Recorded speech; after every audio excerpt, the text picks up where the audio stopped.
Isang pinagpalang araw sa inyo, mga brothers and sisters. Habang tayo'y tumatanda, dapat hindi na uso sa atin ang magpa-impress o magpasikat. Mas mahalaga ang pagiging komportable pero may kompostura, maayos ang kilos, tahimik ang puso.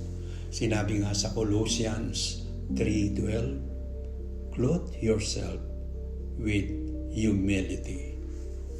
Sa edad natin, hindi na kailangan ang papuri at mga palakpak, kundi ang kapayapaan at dignidad ng ating pagkatao. Amen?